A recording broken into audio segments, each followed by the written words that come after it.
The death toll is climbing. 318 people have been killed during the outbreak of tornadoes in the south, more than 70 of them in the Tennessee Valley. I've got to say, I've never seen devastation like this. It is heartbreaking. Officials say it's the deadliest outbreak of tornadoes since 1932. Today, we're learning more about the people who did not survive the storms in Georgia and Tennessee. Officials have identified more than a dozen of the 76 storm victims.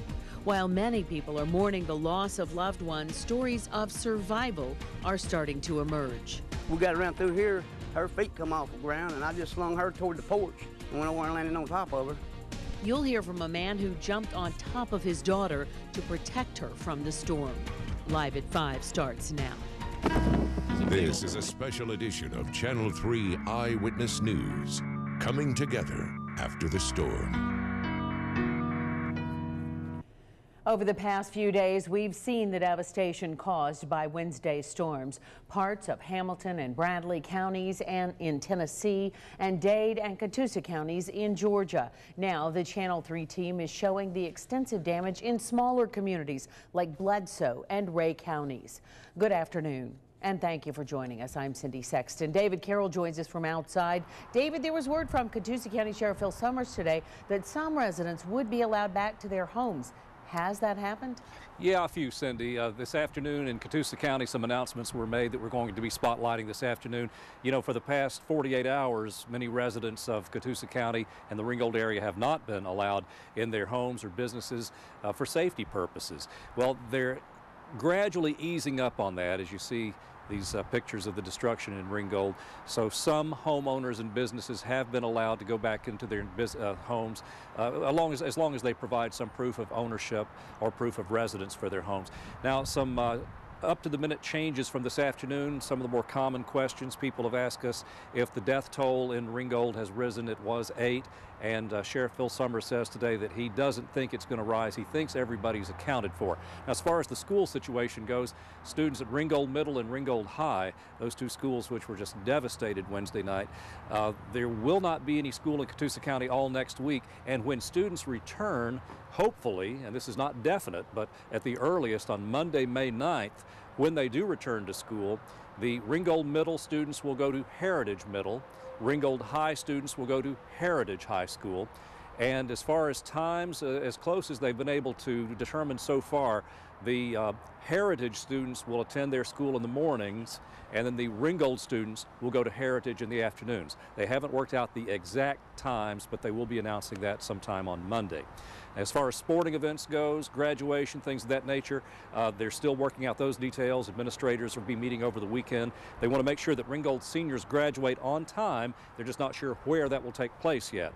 And as far as all the spring sporting events, they've got to find the fields and the venues for those to take place, and that will be determined over the weekend as well.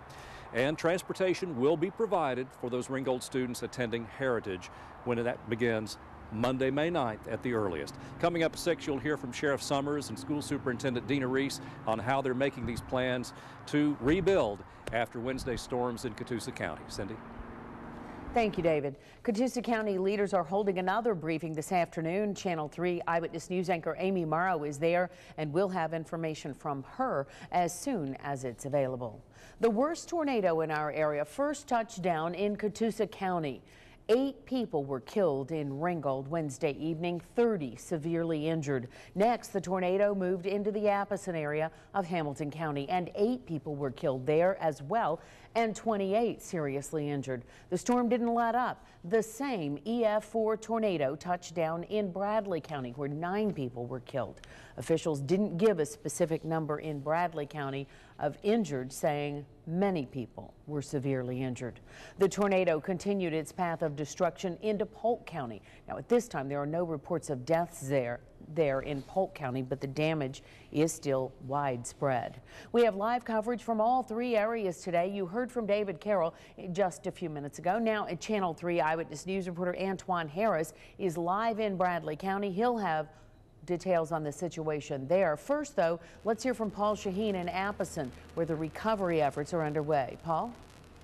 Cindy, that's right. It is the recovery. The search ended yesterday with no new fatalities. Still 8 fatalities is your total in Appleton, 9 total, I believe, in Hamilton County. We are on McGee Road in Appleton right now live, and you can see right behind me, Recovery Day underway. Crews have been hitting the streets today just like they did for the search yesterday, but today they're asking what people need.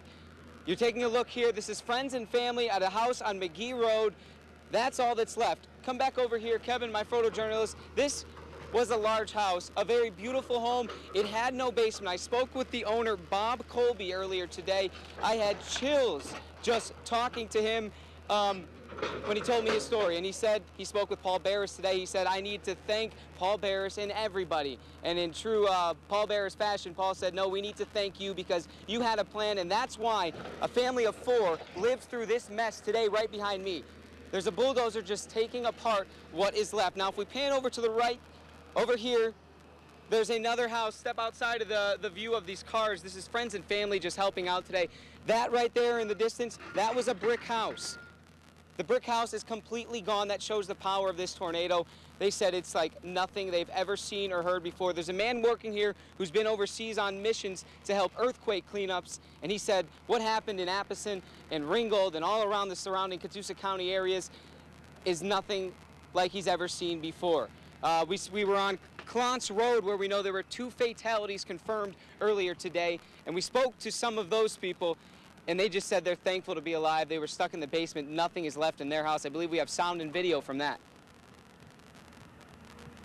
We do not have the sound and video from that, but we can tell you right now the cleanup continues. We will get to the sound from the people on Clance Road. We'll be live here 5, 5:30, and 6 throughout the evening as Recovery Day continues. Again, crews are asking people what they need. They're going house to house to see what you need, whether it be water, shelter, like in this case, or just help cleaning up. They don't want to give somebody something that they don't need. So again, live from Appleton, we will continue these live shots throughout the day, 5:30 and 6. I'm Paul Shaheen, Channel 3 Eyewitness News. Thanks, Paul. We'll check back in. With stories of destruction come stories of survival. 3 young men in Appleton lived to tell their story, all thanks to a bathtub. Jason Clemens, Terrell Moffitt, and David Mercer crammed into their bathtub to take cover. Their home on Ware Road was lifted off its foundation and landed 150 feet away, crashing into pieces.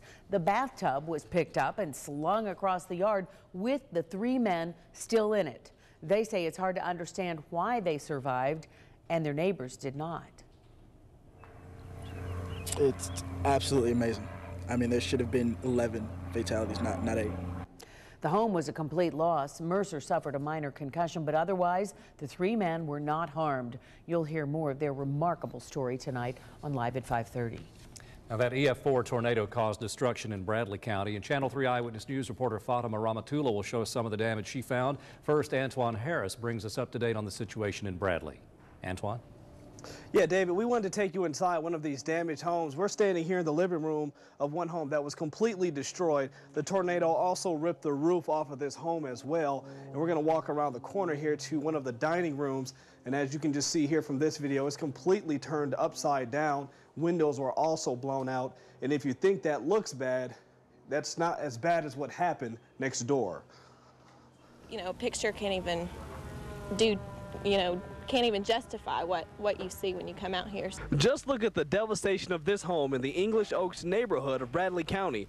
The deadly storms from Wednesday night pushed this home off its foundation and threw it 10 feet backwards. The family of 5 inside the home were all injured but lived. Oh, it's devastating. I mean, it's a miracle, and it's just a blessing. You look at these thinking, how can it be a blessing? But they lived, and there's a reason for that. So. Several members of South Cleveland Church of God came to help salvage what they could for the family. Pictures are laid out by volunteers. Those who knew the family say it was their duty to help. It's the least I can do. I wish there was more I could do, but I just feel like, I know it's not a lot, but I feel like it's something. The family's cars were also crushed. This pickup truck was flung into the side of the house. Out back, an overturned RV. The associate pastor of the church says strangers have been showing up to help, and that's what will make the rebuilding a success. And if there's anything good, I mean, it's hard to say anything good can come out of stuff like this, but if there's anything good that can come out of stuff like this, it's that people find a new sense of purpose when they start connecting. And what you're looking at now is just still inside the home. Now, as a quick update here, the Cleveland utility tells me that less than 5,000 people are without power at this time, and they say if you want to help donate money or food or any sort of clothes to any of the storm-ravaged victims, you can donate that to the American Red Cross here in Bradley County. Also, we are told that a curfew is in effect. It goes into effect today from 11 o'clock p.m. to 6 o'clock a.m. for all of the storm-damaged areas. And that's the latest here live in Bradley County. Antoine Harris, Channel 3 Eyewitness News. Thank you, Antoine. And as we've seen in other counties around the Tennessee Valley, schools are certainly impacted. Bradley County is no different. Blue Springs Elementary School is destroyed, and Michigan Avenue Elementary was heavily damaged.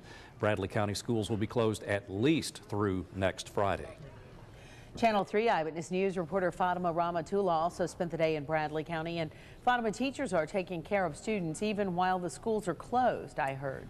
Yeah, Cindy, it's been cleanup day today in Bradley County in many ways, more than one. Besides cleaning up torn up trees and roofs, administrators are working on the actual physical needs of the children and their families. No children were injured, fortunately, but some of their family members were.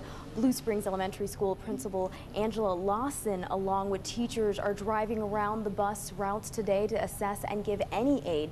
They are coordinating with Red Cross for any food and supplies the families may need.